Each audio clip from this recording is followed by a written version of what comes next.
বিশ্বকাপের ঠিক আগেই আবারও নাম্বার ওয়ান আর্জেন্টিনা। ফিফা র্যাঙ্কিংয়ে ফ্রান্স ও স্পেনকে পেছনে ফেলে আবারও শীর্ষস্থান পুনরুদ্ধার করেছে মেসিরা।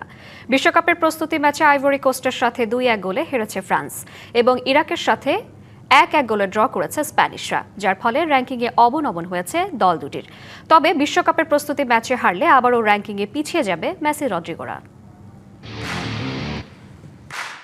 বিশ্বকাপের দামামা বাজতে আর বাকি মাত্র 6 দিন। ঠিক এই চরম উত্তেজনার মুহূর্তে ফুটবল বিশ্বে ঘটে গেল এক বিশাল ওলটপালট। সিংহাসন হারালো বিশ্বজয়ের অন্যতম দুই ফেভারিট।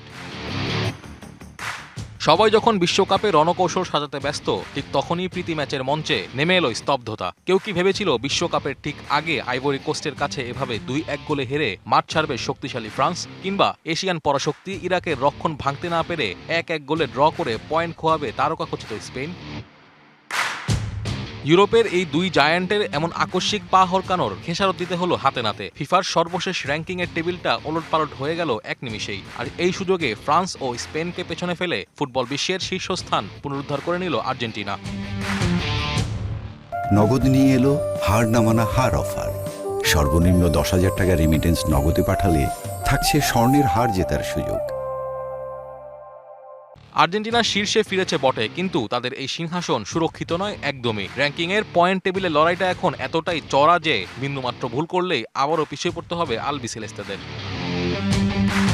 আর্জেন্টিনা 1 নম্বরে উঠলেও তাদের ঘাড়ে নিঃশ্বাস ফেলছে বাকি দলগুলো। সমীকরণ বলছে আগামী ম্যাচেই যদি মেসিরা কোনোভাবে ড্র করেন বা হেরে যান, তবে মুহূর্তেই এই শীর্ষস্থান হারিয়ে সোজা নিচে নেমে যেতে হবে তাদের।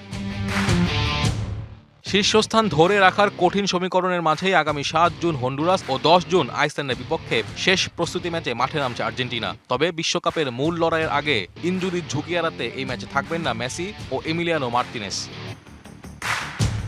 প্রস্তুতি ম্যাচের খোলস ছেড়ে 17 জুন বিশ্বকাপের প্রথম ম্যাচ খেলবে আর্জেন্টিনা। গ্রুপ পর্বে নিজেদের শীর্ষস্থান ধরে রাখা আর বিশ্বজয়ের অভিযানে আর্জেন্টিনার প্রথম প্রতিপক্ষ হবে Algeria. Naim Hamid, DBC news.